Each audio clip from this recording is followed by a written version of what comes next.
Hello, Kenny. This is part 4 of a series that I'm making about inflation and the Consumer Price Index, or CPI for short. And I mostly want to just sort of wrap up some things I did in the last video. There was some algebra that I went through kind of quickly.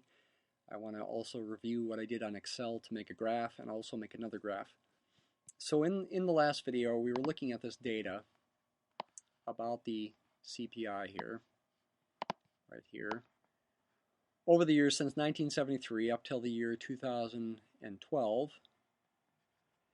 And we were looking at trying to model this data with an exponential function to try to get the CPI as a function of the time in years since 1973. And I said one thing people often do in this situation is they use an exponential model, an exponential function to show what's going on here. And that's what I want to do here, and remind you that what we did in the last video. So here was the form of our function. CPI was the dependent variable. That depends, that is a function of t, the independent variable, time in years since 1973. We've got two other symbols in here. CPI sub 0 is the initial value of the CPI in year 0, which is 1973. R is the inflation rate over the t years.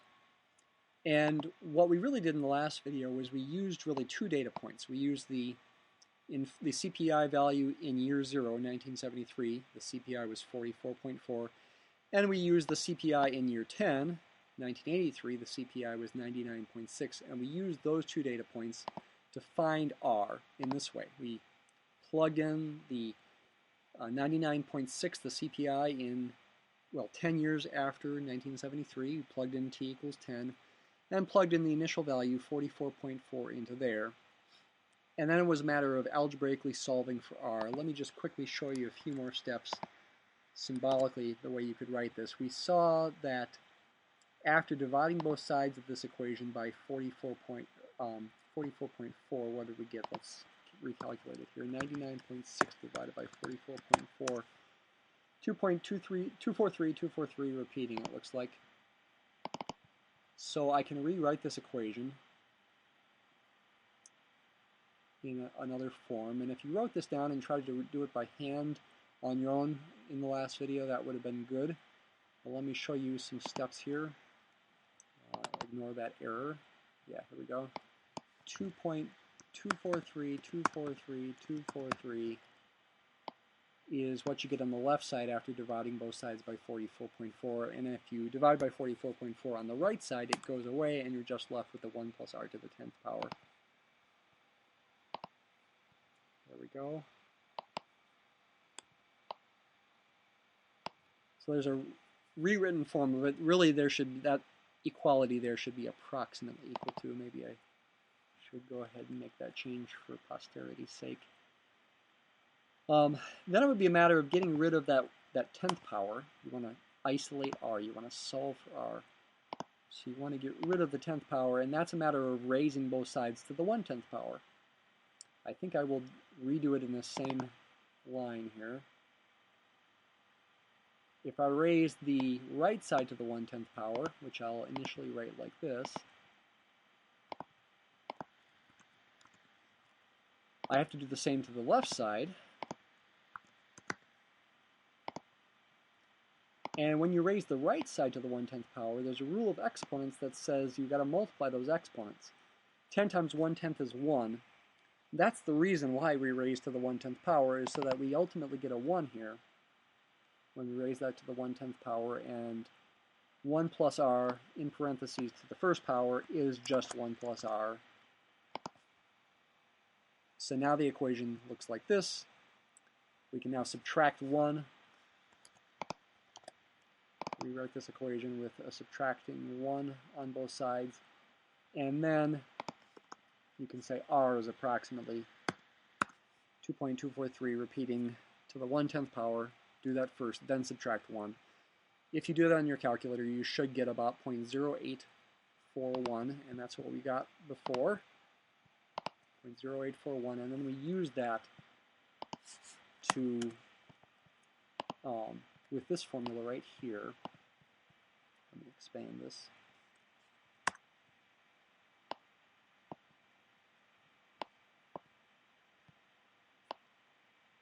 The formula you see here is what we used. Oops, not seeing it so well. Let me retype it. 44.4 times 1 plus r. R is an F12, and I want to make that a fixed cell reference. I forgot to do that initially in the last video.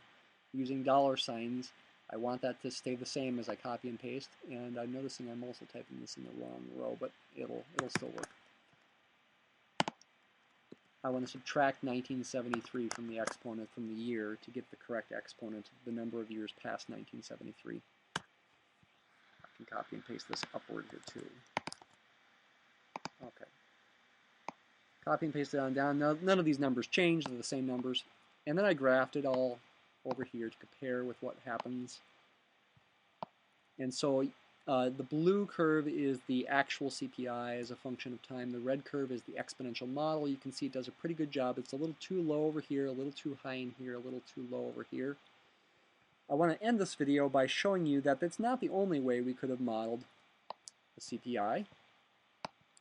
This 8.41% average inflation rate is not truly an average of these numbers. Okay, I only use the ending data points. If I try to use all the data in a sense by averaging these numbers, that would be an alternative form for R. Maybe I should put that over here and call it alternative R. Averaging equals average these percentages, these annual relative changes over those 10 years. Let's see, 1, 2, 3, 4, 5, 6, 9, 10. Looks like we got to go to 3.21. Okay, that's actually using. Okay, no, that is correct. That's the percentage. 3.21% is the inflation rate from 82 to 83. So that is correct. An alternative R that's a little bit higher, 8.46% instead of 8.41%. That could give us an alternative CPI estimate. And I guess I'll put it over here more. Alt CPI estimate. Using the same kind of function, still an exponential function, but just now a different value for R. Let's see, the year was over in column A. So we want A, 13 minus 1973 here.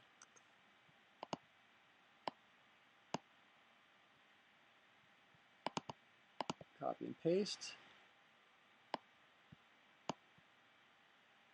There's an alternative exponential function that's showing what's going on here. All these numbers, except for the first one, are a little bit bigger than the corresponding numbers over here.